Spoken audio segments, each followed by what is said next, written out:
Fala galera, professor Felipe, Biologia. Hoje vamos dar uma olhadinha sobre as funções das plantas. Na verdade, a função, das folhas das plantas. No caso das folhas, galera, falamos de uma função bem conhecida e realizada por estruturas chamadas estômatos, e essa função são as trocas gasosas. Na verdade, quando falamos em trocas gasosas, podemos pensar em diversos tipos de trocas entre gases, e não apenas, por exemplo, os gases trocados durante a respiração. Como a gente fala de troca gasosa, a gente pode pensar na transpiração, que é a liberação do vapor de água. Existe uma diferença um pouco importante de ser falado nesse momento, que não devemos confundir a transpiração nas plantas com a transpiração nos animais. Quando a gente pensa em transpiração no nosso corpo, por exemplo, nós seres humanos, temos a capacidade de suar, e esse fenômeno envolve a perda de água no estado líquido. No caso das plantas, a transpiração é apenas a perda de água no estado de vapor. Quando falamos em perda de água líquida nas plantas, damos um nome semelhante, inclusive, o nome chamado de sudação. Essa é a perda de água líquida. Mas aqui, como falando de folhas, as trocas gasosas, que é a característica mais marcante, na verdade, da função das folhas, então a liberação de vapor de água, transpiração propriamente dita. Respiração, se a gente parar para pensar, também significa um exemplo de troca gasosa.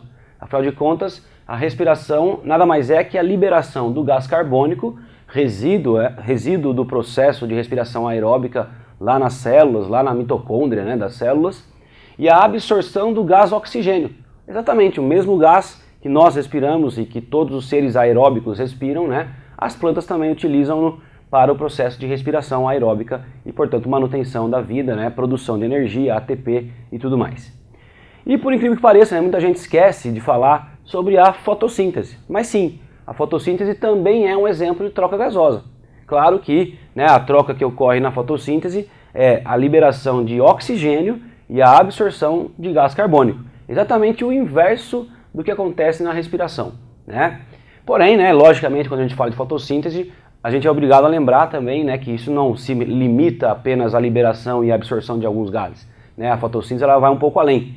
Esses gases eles são liberados e são absorvidos porque exatamente a planta vai usar o gás carbônico para a produção da matéria orgânica. Como eu fiz aqui, eu coloquei para vocês acompanharem a equação da fotossíntese e lembrarem que o gás carbônico absorvido mais a água absorvida lá nas raízes, lá no solo, acaba formando, sendo usados para a formação da glicose, símbolo máximo aqui do alimento da planta. Além disso, a liberação do oxigênio, que eu falei aqui em cima, e a liberação de água no estado de vapor, que acaba caracterizando de novo a transpiração. Não esquecer também que para a fotossíntese ocorrer de maneira ideal, a planta depende da luz que é absorvida pelo pigmento conhecido como clorofila. Bom galera, por hoje é só então, nos vemos na próxima, até!